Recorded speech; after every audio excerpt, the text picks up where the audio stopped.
Hello, ladies and gentlemen. Welcome to the Sheffield United Way YouTube channel. We're going to be talking about the Blades getting defeated 2-1 at home to Nottingham Forest in this playoff semi-final first leg. That's a tough one to take. It really is. It's not a terrible result. It's definitely not a terrible result. Watching that game, it felt from start to finish, we just got absolutely ran all over. We had most of the ball. I've not looked at the possession stats, but like Slav days, didn't do a hell of a lot with it. Didn't create a lot. But yeah, we somehow, as it says in the comments, in the title, somehow we've come away from this game not out of it, which I thought at one point we were certainly going to be out of it. I did think after the first goal or in the second half when we were 1-0 down, we really brought it to them. And I think we could have easily got a goal at that point. And if we'd have got a goal, it might have changed things. They might have had to come back out and attack us again. And then we could have caught them on the break. From the very, very start, even before the game, I knew this was going to be a much more open game than what Sheffield United teams have been in the past.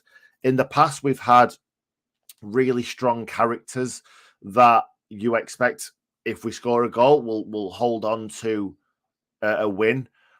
I don't feel that anymore. I still feel that we're good at defending. I just feel that, yeah, I don't want to hold on to a win. And luckily we didn't have to, because Forest absolutely smashed us. They really, really did for a lot of that game. And even the points where we were on top and we were passing the ball around and we had all the possession, we didn't really create anything. Anyway, let's start from the beginning. I think the first 5 minutes, I know it sounds really stupid to say, but the first 5 minutes, we really, really took it to them. We looked like the team that played Fulham turned up, and we were going to go at them, create loads of chances, get balls into the box, play quick 1-2s and get through one-on-one. None of that really happened. The first 4 or 5 minutes, we tried to bully them. We tried to come out quick, and that ball over the top just killed us every time. It was so easy. And that's where the first goal came from. Worrell just plays a lovely little dinked ball over the top. Not really anything to worry about, you wouldn't think, or nothing that's like a defense splitting ball, just a little clip over the top. Chris Basham, I think he's trying to send Sam Surridge out of play. He kind of watches him, and then I think he gives him a little nudge out of play, and I think he goes flying. But Surridge keeps this ball in play, and Osborne slips. He does. I'm still not sure if Osborne gets to this ball if he doesn't slip, but certainly slipping is a big issue, because even if he doesn't get to that ball, he still could get a block on the shot. But it was just left for who was it now? Zinkernagel. I thought he would have put that in the back of the net, but Wes makes a fantastic save. Really, really top-notch save. Makes himself big, stops the ball, but then it just fires out to Colback just to finish it off. Wes had absolutely no chance. Wes was fantastic today. Wes saved us so many times. But my big issue with this goal, yes, it is a mistake. Yes, Bash should see him out of play, make sure he doesn't get the ball back across goal. Osborne slips. It's not his fault. He's getting back in position. He's doing the right things. He slips. And let's be honest, so many players slip today. They do really go overboard with the watering of the pitch. They really do. And on a hot day like today, you understand it a little bit. But I would have thought that the heat would have really, really just soaked up that water. But so many players were slipping today, and Osborne certainly slipped, which he could have saved that. So could have saved us that goal if he didn't slip. But it's one of them things. My worry, as I was just about to say, was the fact that Egan and Robinson were both massively out of position. It was so easy for them to just come in and have two really, really easy chances. Zinkernagel should have put that ball in the back of the net, but they've got 2 point-blank range shots on goal, and we're nowhere to be seen. Now, they were both marking men, but Robbins, first of all, Basham comes across because that's his man, Surridge. He's coming across to stop him from getting that ball into the box. Egan's like kind of running back into the box very, very slowly. Robinson's not out of position because he's marking his man, but they've just all gone with the men, and then we've got nobody left in the box. Nobody other than Osborne. And Osborne's marking 2 men. He's marking 2 men at the end of the day. Now, I don't know where Fleck or Norwood is at this point. Maybe Fleck or Norwood should have been back there marking these players. Osborne can't mark 2 players at once. And really, defenders can be pulled out of position. And that's fine sometimes, as long as you've got the cover of marking the other players, because really, it's 11 versus 11. Now, if Egan and Robinson's men take them away from the goal, you still should have a midfielder coming back to mark Zinkernagel. You really should. So maybe there's a lot of errors in here for me, but we go 1-0 down. We probably deserve to go 1-0 down, even in the 10th minute, because they were all over us, Forest. Then 17th minute, this is a big, big chance for the Blades. This is the best chance we had all game, even counting the goal. John Egan heads it. Ball is headed off the line. I think it was Surridge. I'm not 100% sure. But the ball is played into the box from Fleck, from a corner. Samba was nowhere to be seen. And really, Samba was one of Forest's best players, but it was also one of Forest's worst players as well, because we played a lot of balls into the box early on that Samba just came out and took really, really comfortably, whereas a lot of goalkeepers wouldn't be off their line so quickly. And Samba's fantastic at doing that, being really, really quick to come off his line and catch those balls. But also, he made 2 big errors today, and those were the only 2 chances that I remember we had, really. So yeah, Fleck plays the ball into the box from the corner. Samba's nowhere to be seen. He just falls to the floor. Egan, he's got the whole goal to aim at. I'm not blaming him at all, because he gets the ball on target. He muscles his man out of the way. He heads the ball on target. But the Forest player gets back onto the line, heads it away. At first, I'm like, it's a goal. It's over the line. I'm nowhere near the goal. I don't know if that's a goal or not. You've just got to shout, haven't you, as a fan of the team that has a shot, really. Yeah, so the ball's headed off the line. It was a very, very good chance. If Egan heads that just to the left, I know it's easy for me to say now. Egan heads that just to the left, the ball's in the back of the net. We're 1-1, and it's back on. And I really, really did think we needed that goal. We needed that goal early on back, so that we could really go at them in this game. And after that, we didn't really pose much threat. On 35, ball comes into the box, right-footed cross, ball kind of swinging in. I think it was originally a corner. Ball comes into the box. Yates stood right in the middle of the box, heads it wide, tries to flick into the corner. He flicks it just wide. He's all on his own, unmarked. That is a massive, massive chance. That makes it 2-0 at halftime. It actually should have been 3-0, at least 3-0. 38th minute, 3 minutes later, the ball's played to Johnson. He pushes it to the side of Jackie Long throw, but fires just wide. We messed about with it on our right side, their left side, and somehow they get away with it. It's a lovely, lovely outside of the foot pass to Brennan Johnson. He's running at Jackie Long throw, and I'm fearing the worst, if I'm being completely honest. Brennan Johnson's a fantastic talent. He pushes it to the side and puts it past the post. So I'm thinking we've got off lightly here. 44th minute, Spencer Robinson tussle. That's what I've put there. There's definitely another one that I've missed here. Oh, where's double save on the 40th minute? That's the one. Now, they didn't show us back on Sky Sports, and really, as a Sheffield United fan, I'm not trying to analyse a Forest kind of chance where they're having 2 shots at Wes, but Wes makes a fantastic double save. That's all I remember. I will be honest. It wasn't on the Sky Sports highlights. And at the time, all I remember is Wes made a fantastic double save. He kept us in this game. Like I've just said, there's 4 chances there. There's the goal. There is a free header in the middle of the box from Yates. There's Johnson running at Jackie Longthorne, and he could have put that in the bottom corner. And then there's the double save from Wes. That could be 4-0 at half time or 4-1 with Egan's header. That's 4 clear-cut opportunities to Forest in the first half away from home in the first leg of a playoff semi-final. Not good enough, really, is it? Let's be honest. I did write down in the 44th minute that Spence and Robbo had a tussle. That was a bit of a laugh. I think Robinson's flailing his legs around trying to get under Jed Spence's skin. And then as they both get up, they both kind of just grab each other's shirts and they're just there. And from where I was sat, I don't know whether this is me being biased, but it just looked like Spencer got hold of Robbo's shirt. And I'm like, get him off, as you do. But they both had each other's shirts like this for ages. I just think it's a bit childish, really, isn't it? But yeah, we go into half time.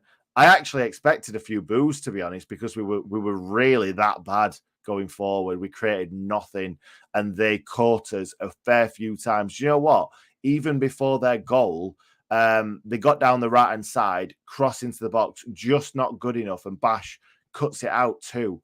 They just got in behind us over and over again. Even in the second half, when we took it to them, they just got in behind us. They just kept getting in behind us, and they could have scored 7 or 8 goals today.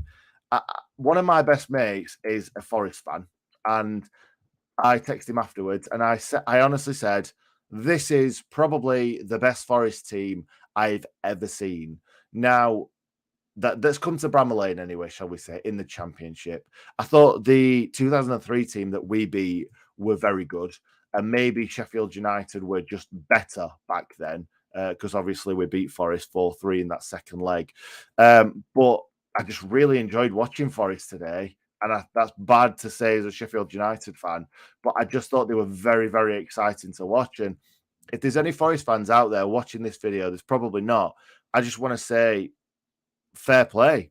And if you go through to the final, and if you play really well in the second leg, you go through to the final and you go up, fair play. Because I have not, a lot of people said when Forest came to Bramall Lane earlier in the season, the night game, that Forest were the best team to come to Bramall Lane. And they were until this game. This Forest side was scintillating to watch. How fast they are, how quick they were to break, how much energy they had all game.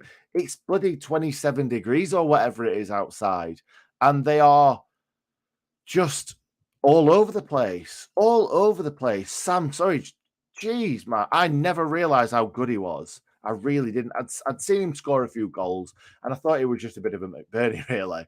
I just thought he was a bit lumbersome, a bit slow. He's rapid. He's rapid for a big guy. I wouldn't say gangly. I think he's a fantastic striker. And yeah, Brennan Johnson, fantastic. Anyway, I'm getting ahead of myself. Yeah, we're going to the second half. And Forest just, for me, they just sat back. They just sat back for, well, when did they score? 71st minute. So we'll say until the 71st minute that Forest just sat back and just tried to catch us on the break, which really, I wouldn't say this was a break, the goal that they scored from. But it was certainly against the run of play because Egan's got the ball. He shouldn't really be giving the ball away where he stood. And he does. He gets the ball nicked off him, but we'll get there. In the 55th minute, like I said, we took the game to them in that second half. It was almost like Steve Cooper said, just sit back and just catch him on the break. Don't worry, you'll catch him on the break. And they obviously did. But I think that if Forest would have come at us more, that this could have been 3-4, 5-0. It really could have been. And the fact that Forest let us come back into this game, we could have gone on and scored a goal early on and won this game. So I think it was a poor decision to come out from Forest to defend. And I think that's all they really did. They came to defend in that second half and try and catch us on the break, which they're very good at catching us on the break. But I feel like Forest should have gone for the jugular. I really do. If that was me, if I was a Forest fan, I would be saying, why are we sat back? Anyway, in the 55th minute, Sander gets it kind of on the edge of the box, has a go. It goes over the bar. It's not a bad shot, but there wasn't a lot to it, really. In the 71st minute, this is where it comes from. John Egan gets the ball from Fleck. He dilly-dallies on it. He flicks the ball backwards to get away from Lolly. Lolly nicks the ball off him very, very simply, I must admit. Then Egan's scrambling, trying to get back. He's trying to drag him back a little bit, but not enough to try and to get sent off, because we can't be doing Egan being sent off. I'd rather give the goal away than Egan get sent off. But yeah, a very, very silly mistake from Egan. He's not going to sleep tonight thinking about that. I'm sure of it, because at 1-0 with a lot of minutes to play, what's that? 35 minutes to play. Egan doesn't need to do that, doesn't need to mess about with the ball. So Egan's been great this season, but he will remember that and he will not be able to sleep tonight. So Lolly gets away. John Fleck does fantastically to get back. He absolutely sprints his little socks off, slides in there, gets a block from Lolly's shot. And really, Lolly's shot wasn't very good. I think Wes would have probably saved that. But Fleck blocks it and it lands perfectly to the man you don't want it to land to, Brennan Johnson. Fantastic finish. Jack Robinson is trying to get back, slides in. He's nowhere near. But yeah, it's poor from Egan. It's really poor. Like I said, he don't need us to tell him that. He knows that it's poor. He knows that he's made a mistake there, and he knows that could really cost us the playoff semi-final. Because let's be honest, Forest were fantastic, but it was still a tight game. Forest did not run away with this game like they should have done. They could have gone 3-4, 5-0 up, but they didn't. We stayed in there. They missed a lot of chances, especially in that second half as well. A lot of good chances, and yeah, they should have been far away from us. And the second leg, I bought my ticket for the second leg. I probably was thinking, there's not even going to be a point in going to the second leg. Not that I wouldn't, but Forest they're not going to give away a 2-0 lead at home. You never know. You never know. If they don't bring that intensity that they did today, maybe we may get back into this game. But it could have been so much more harder for the Blades. 79th minute, John Egan. After that, he goes from 0 to hero with an absolutely fantastic block. It's a goal-saving block. It really is. I can't remember all the specifics of it, but Egan flies across the box and makes a goal-saving block. That's in the 79th minute.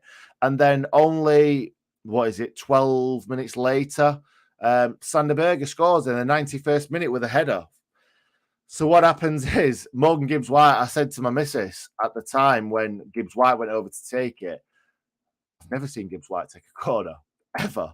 And actually in the QPR game, he was getting his head on the end of corners and free kicks and stuff like that. So actually, I know he's only tiny and I know he's not the most prolific in the air, but I'd probably rather see Morgan Gibbs-White in the box. But he plays a fantastic corner into the box. Yes, Samba had another mare. He was moaning to the referee. He was moaning 3 or 4 minutes after this to the referee about it, like the referee's going to change his mind 3 minutes after the goal's gone in. But I don't know what Samba's doing. He's come out, he's in no man's land, and I think Ndai's just stood his ground, and Samba's not getting anywhere near that ball. He's just made a big mistake. And then Jack Robinson and Sander Berge both jump for the ball. It goes past Jack Robinson, and then it hit. Sander Berge's headed that ball in the back of the net. Who would have thought this season that Sander Berge would have scored 2 headers? 2 headers. He's the tallest man on the pitch for most games, and he's the least attacking in the air. But he gets his head on the ball. The ball ends up in the back of an empty net, and the Blades are 2-1 behind.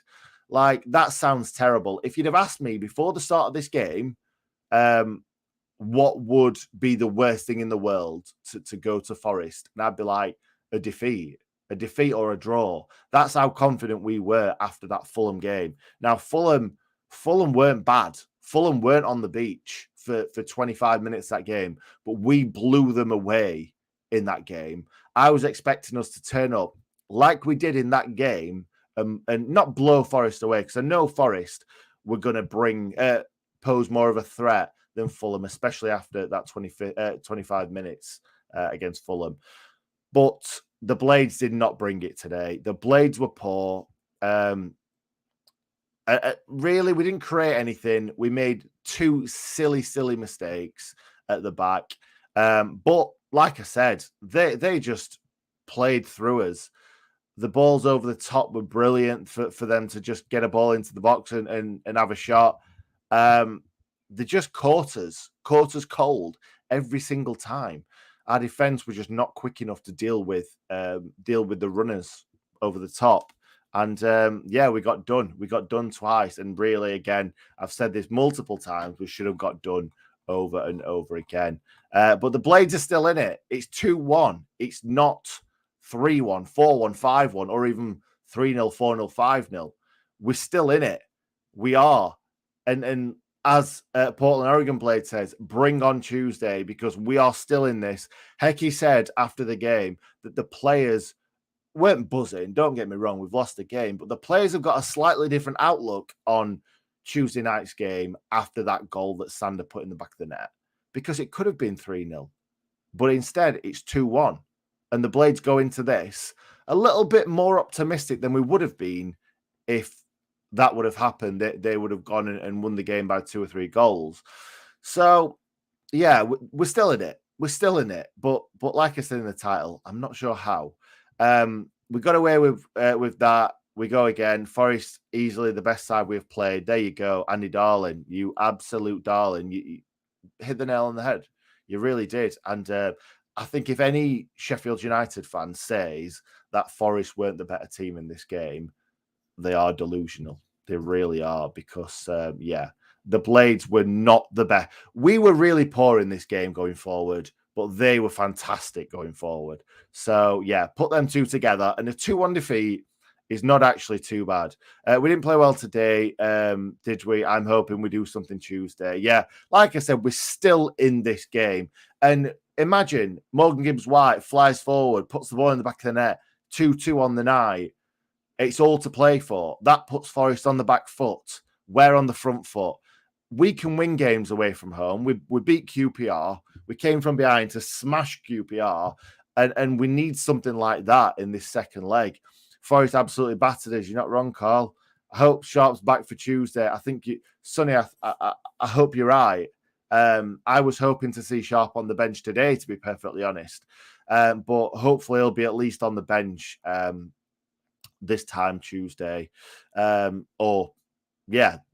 Just about this time Tuesday. Yeah, because we're about an hour and 20 minutes away from kickoff on Tuesday, if you like.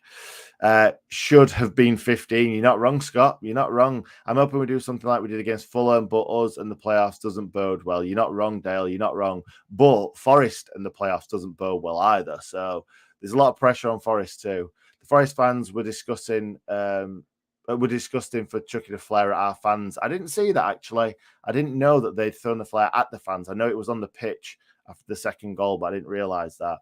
Still alive and in with a shout. Expectation gone, but we can do this. Adam, I think you're right, mate. And I think really we went into this game really confident because of how we've played in the previous 2 games.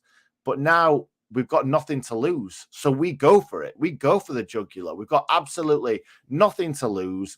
They are completely in the ascendancy. We will now be the lowest odds to make the Premier League, even lower than Luton because of what's happened. So let's just go for it. Forest had more energy than we did. We looked leggy and didn't have any other attacking types we could throw at them. We didn't. Yeah, we didn't. And we've not really got any other players that we can change the game with, have we? We brought Jebo on. Jebo didn't really get many touches of the ball. I personally would have brought Willisula on and given him a shot at trying to stretch them a little bit more with his gangly legs. We love his gangly legs. Ozzy had a shocker, as did Ender, sadly. And yeah, I'd like to know people's thoughts on Hecky's substitutions, really, because I thought they were really odd. And especially bringing off Norwood to bring on Baldock and then put Ozzy in the midfield, because literally 5, 6, 7 minutes later, He brought Ozzy off and put Jebbo on, I think it was. So it's like, what was the point? You might as well have just brought Baldock on for Osborne. I thought that's what we were going to do. I didn't really get it. Maybe he was just trying to change things up, but I want to see Ollie Norwood taking free kicks, crossing the ball from open play, taking corners, saying that if he would have took that corner, maybe he wouldn't have scored from it. So, yeah, Gibbs White put a really, really good corner into the box for us to score that goal. Have any of the 7 injuries as an option from the bench and we as an impact sub second half? Do you know what? You're absolutely right. We've got so many attacking players that are on the treatment table at the moment. We've only really got Jack O'Connell that is a defender that's on the treatment table at the moment. It's mostly those attacking options, and really, it's got to be, hasn't it, when you've got 2 18-year-old lads on the bench. 2-0 Forest on Tuesday, I reckon. I think you could be right, Joe. I'm not positive going into this Tuesday night match. I'm really, really not. But I'm quietly hopeful. We'll say that. That could have been a lot worse. Got away with one. Roll on Tuesday. If we turn up, we'll beat them. They suspect there's a suspect at the back, especially their keeper. Yeah, you're right. So we all know that Samba can make a terrible mistake at times. Hecky's doing a great job. He really has shown it now for the second leg at Forest and prepare the team to go out and win. We have hope, we have belief, we are the Blades, we can do this. Do you know what? I would change my game plan for this second leg and sit in, try and defend, try and catch them on the break, try and do them from a corner or a set piece or something like that. Because if we go at them again, they will take us apart. I really do think that. And it doesn't really matter how we get to that playoff final. We just need to try and get there. So if we get a lucky goal, if we get a fantastic goal, if we get a Route 1 goal, if we get a goal from a corner, it does not matter in the slightest. It really, really doesn't. It's only half time and we're still in it. Adam, you're not wrong there. You're not wrong. John thinks we were totally outplayed today. Forest should have been 3-0 up at half time. You are not wrong. You are not wrong for a second. It's not over till it's over. Paul, you are absolutely right. And 1 goal behind is not terrible. Agree on Sturridge. Movement superb. I keep wanting to call him Sturridge, like Daniel Sturridge. Sturridge is fantastic. Really, really surprised me today. He really did. Joe saying it is over. Now, that's not the way to look at it, Joe. It's really not, unless you are a Forest fan, which, yeah, you probably would like it to be over. If we were to win on Tuesday, we deserve to be promoted after watching Luton versus Huddersfield on Friday. Honestly, if we'd have got Huddersfield, thinking about it now, if we'd have got Huddersfield, we'd have had much more of a chance of getting to the final of the playoffs. However, we'd have probably played Forest and got hammered. Forest weren't that great. We were just poor today. I don't agree with that, Paul. I do think Forest were fantastic on the break. Hope they regret not putting us to bed. They'll be oddly gutted that it's 2-1. That could bite them. You're not wrong, Adam. You're not wrong. Do you remember when the Blades played Wednesday and we're 3-0 up at half time and we ended up winning 3-2? That felt like a defeat. I think that's how Forest are going to feel. I really, really do. Adam, you're not wrong. Please like the video. Absolutely. There's 109 people in the stream. Please like the video as on Facebook, on YouTube, wherever you are. Please like it. Very poor today. Forest was the better team all match. I'm glad we got the goal just to keep us in it. Yep, definitely. It keeps us rolling to Tuesday. They bossed us. Sander wasn't in the game. That's a good point. And that's one that I should have brought up earlier.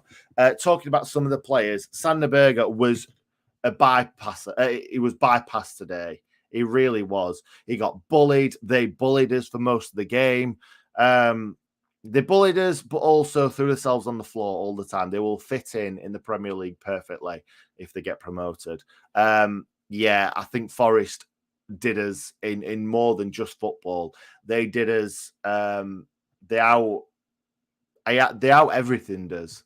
They out muscled us. They bullied us. They kind of conned the ref loads of times by just throwing themselves to the ground. There was one right near me where in the second half, Baldock went up into the back of Colback, and as soon as he touched him, boom, like a domino. It really was. We seemed not to press as much today. I think we did try and press, but I think they were so good. They were so quick with their passing that we didn't really get anywhere near him. That was poor showing from us. How we're still in it, I have no idea. You're not wrong, Ryan. You're not wrong, mate. Not our game. No chance playing on the break. Yeah, exactly. We can be poor or we can be brilliant. Let's hope we're brilliant away from Forest, and it is possible. Do you know what? I've said a lot this season that when the Blades need a result, we've got that result. Whenever there's a big crowd, we're flatter to deceive. But whenever we need that result, whenever the fans are worried and think that we're out of it, the Blades pull out a win. So hopefully we do that. 2 mistakes and we paid the price, but that late goal could be massive for us come the second leg. If Forest don't play the same way, we've got a chance. If Forest play as they did today, I don't care what anyone says, we are not getting through into the final. Forest were way too good for us tonight. I think we've got slightly better technical players, but they had way too much energy for us. We just could not keep up with them at all. And especially on a day like today. Now, I'm probably sweating. You might have seen some sweat on my forehead because next door they've got music on really, really loud outside. It's almost like they're trying to enjoy themselves. Like, what are you doing? So if I open the window, you'd all be able to hear what they were playing, and we wouldn't get any money for this video because it would be copyright strike straight away. So the windows are shut, the curtains are shut. I'm sweating my body off, so I'm going to leave it there. Thank you very much, everyone, for being here. Almost 100 people. Well, 100 people for most of this stream, so I really appreciate that. Before you go, please make sure you drop a like, as Adam said earlier on. It means the world to us. Like everything, every like, every comment really, really goes a long way to helping the channel. So thank you very much for watching. Tomorrow you will be expecting a vlog, Fans React, on the same day as always. And then Monday night, you will see Sheffield United, well, Nottingham Forest versus Sheffield United, the match preview. So, yeah, hopefully we are going into this game with a lot of fire, optimism, and we can turn this around. We're only 1 goal behind. So up the Blades. Let's see what they've got in store for us on Tuesday night. Thanks for watching.